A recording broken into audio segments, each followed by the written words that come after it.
Olá pessoal, hoje iremos estudar sobre medindo o tempo.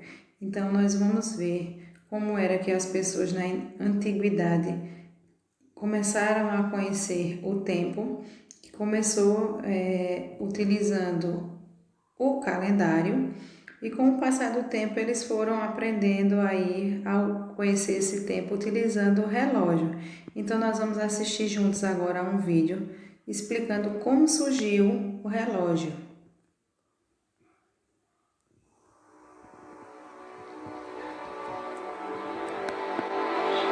O relógio é utilizado como medidor do tempo desde a antiguidade em variados formatos. É uma das mais antigas invenções humanas. No começo, a história do relógio se confunde com a do calendário. Ambas remontam a uma época em que ainda não se sabia ler nem escrever. Hoje, todos sabem que o relógio é o nome que se dá a qualquer instrumento destinado à medição do tempo. Mas a maioria desconhece como o homem conseguiu descobrir um sistema de medida das horas, um processo que durou séculos. Acredita-se que o tempo começou a ser medido há cerca de 5.000 anos. Nossos ancestrais mais primitivos só tinham conhecimento do dia e da noite, ignorando completamente o correr das horas e suas divisões. Sabe-se que passaram a observar os movimentos do Sol, da Lua e das marés, baseando assim sua cronologia. Se os gregos antigos achavam que as horas eram divindades mitológicas, simbolizando as partes do dia, os babilônios e os chineses foram os primeiros a dividirem o dia em horas, só que para eles o dia possuía 12 horas, cada uma delas equivalente a 2 horas atuais. Foram os egípcios e parte dos povos da Ásia Ocidental que primeiro dividiram o dia em 24 horas. O ponto-chave desse sistema numérico foi a definição do meio-dia. Observando o movimento da sombra provocada pelo Sol, os babilônios descobriram que havia um momento em que a estrela ficava a pino no céu, sem projetar sombras para os lados. Esse momento ficou conhecido como meio-dia.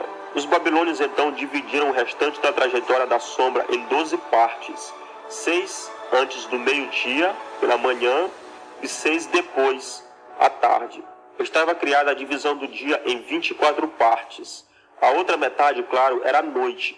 Para fazer essa marcação da trajetória da sombra, os babilônios criaram o relógio de sol. Esse relógio tinha um funcionamento simples. Uma haste vertical se projetava no centro de uma superfície circular, projetando uma sombra do sol para indicar a hora. Embora seja certo que o relógio solar tenha existido em épocas mais distantes, como no Egito há 1.500 anos antes de Cristo, a história registra o seu aparecimento na Judéia pelo ano 600 antes de Cristo. Na Grécia Antiga, Vitrúvio registrou 13 relógios de sol diferentes no século I a.C. Somente no século XVI este instrumento pôde ser calibrado, dando horas verdadeiras, operação que exigia conhecimentos combinados de geografia, astronomia, matemática e mecânica. O problema ocorria nos dias de chuva ou nublados, quando não se conseguia ver as horas.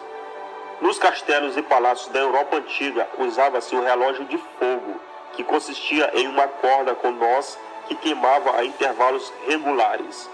Outra forma de contar o tempo era através das velas marcadas, sistema usado pela nobreza europeia. 6 velas de 15 centímetros com espessura idêntica eram divididas com uma escala, e no seu conjunto demoravam 24 horas a consumir. Também era comum nos conventos o monge relógio, aquele religioso que, para informar o tempo que passava, recitava orações por determinado período. Como todas as formas de marcar as horas não eram confiáveis, o homem continuou a fazer novos experimentos. Foi assim que surgiu no Egito o relógio de água, o clepsidra, que consistia em um recipiente cheio de água com as paredes graduadas e um pequeno orifício para a água sair. Cada descida de 2 graduações correspondia à passagem de 1 hora. O clepsidra se difundiu por toda a Europa e Ásia até o século XVI, quando era o mais exato medidor das horas sem sol. Outro tipo de relógio muito utilizado foi o de areia, ou ampulheta. Inventado também pelos egípcios, seu funcionamento é simples. Dois cones de vidro ligados por um pequeno orifício que regulava a passagem de areia colocada em uma das partes, marcavam um determinado período de tempo. Depois, era só virar o instrumento e repetir o processo. Por volta do ano de 850, o arcebispo de Verona, conhecido como Pacífico, inventou o primeiro relógio puramente mecânico na história do mundo. Esse medidor funcionava com um conjunto de engrenagens movido por peso.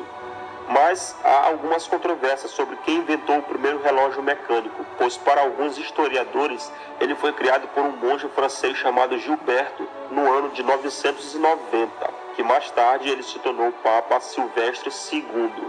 Apesar da inovação do relógio mecânico, muitas pessoas continuaram a utilizar por muitos anos os antigos medidores de tempo. A partir dos grandes relógios mecânicos foram criados os menores para uso domésticos. As torres e vigias das igrejas tornaram-se torres de relógio, de onde soavam horas iguais para os serviços religiosos. A subida dos relógios às torres dos mosteiros e das igrejas tornou-se máquinas públicas e símbolos da propriedade das comunidades. Por volta de 1500, Peter Halley, da cidade de Nuremberg, fabricou o primeiro relógio de bolso. Até que em 1595, Galileu Galilei descobre o isocronismo. Com os relógios mecânicos surge uma grande variedade de técnicas de registro de passagem de tempo. Os relógios deste tipo podem ser de pêndulo, de quartzo ou cronômetros. Os relógios de bolso eram muito raros e tidos como verdadeiras joias, pois poucos tinham um. Os relógios de bolso eram símbolo de alta aristocracia. Comenta-se que foi Santos Dumont quem inventou os relógios de pulso. A amizade de Santos Dumont com Louis Cartier vinha do fim do século XIX. Uma noite, Alberto lhe disse que não tinha como ler a hora em pleno voo em seu relógio de bolso. Com o auxílio do mestre relojeiro Edmond Jaguer, Cartier apresentou uma solução para Santos Dumont, um protótipo do relógio de pulso. Em 1904, o qual permitia ver as horas mantendo as mãos nos comandos. No entanto, muitos afirmam que esta história não passa de uma lenda e que o primeiro relógio de pulso conhecido foi feito em cerca de 1814 pelo relojeiro Abraham Louis Breguet, por encomenda de Carolina Murat, princesa de Nápoles, a irmã de Napoleão Bonaparte. Vale lembrar que há muita controvérsia sobre quem primeiro inventou o relógio de pulso, já que estima-se que eles já eram usados por mulheres desde a era elisabetana de 1571. Mesmo com essas grandes invenções, as novidades não pararam, surgindo o cronômetro, o relógio à prova de água, com altímetro e fundímetro, barômetro e os modelos digitais. A tecnologia atômica veio para superar o relógio de quartzo, mas aí já não é mais história. Aqui, continuar falando sobre o calendário. O ser humano, no decorrer da história, ele sentiu a necessidade de medir o tempo.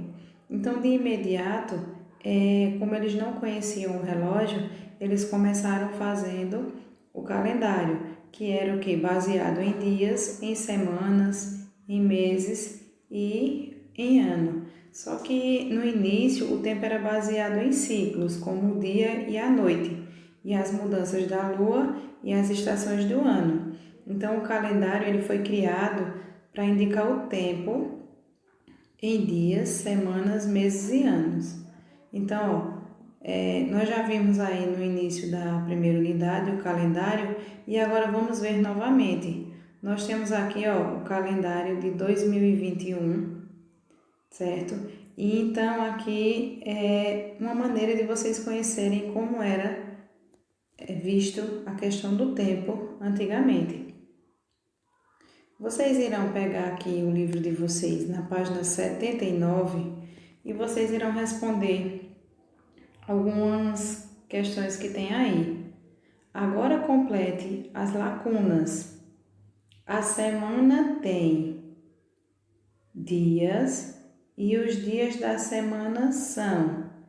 Então, a semana tem quantos dias? E quais são esses dias da semana? Vocês irão preencher aí nesse primeiro pontinho. No segundo tem assim: o ano tem meses e os meses podem ter. Vocês terão 2 espaços aí, ou dias. Então, o ano tem quantos meses? Ou os meses podem ter, então vocês vão ver aí qual será a resposta, irão preencher. No terceiro pontinho tem aí: escreva o nome dos meses que tem. Quais são os meses que possuem apenas 30 dias? Vocês irão escrever todos eles aqui. Os meses que têm apenas 31 dias. E qual é o mês ou os meses que têm apenas 28 ou 29 dias? Nessa parte aqui embaixo tem assim: é verdade que de 4 em 4 anos o mês de fevereiro tem um dia a mais, o dia 29? E quando isso acontece, dizemos que o ano é bissexto? Na página 80, vocês irão fazer uma entrevista com os coleguinhas de vocês da sala. Então, vocês irão descobrir qual é o mês que cada coleguinha faz aniversário e vão marcar um X.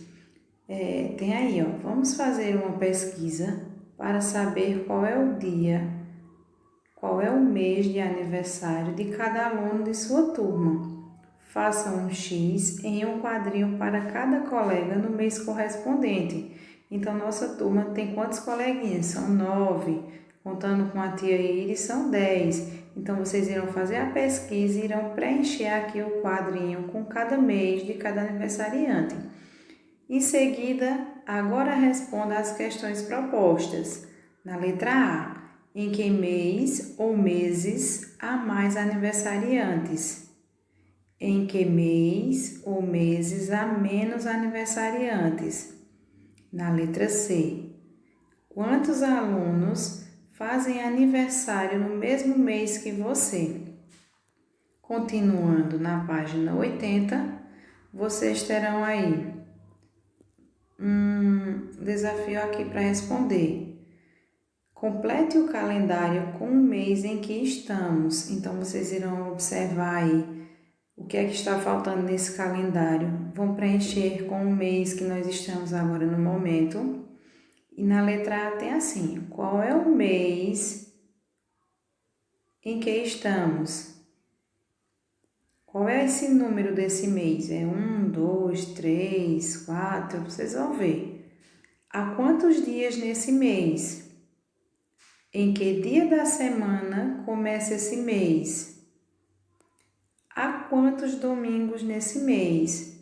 E abaixo dessa atividade, ó, tem aí falando sobre o relógio, que diariamente nós precisamos estar consultando o relógio, seja como apareceu lá no vídeo, seja o relógio de pulso, seja o relógio de parede, seja aí a ampulheta, enfim, a gente tem várias maneiras de estar consultando aí nosso tempo.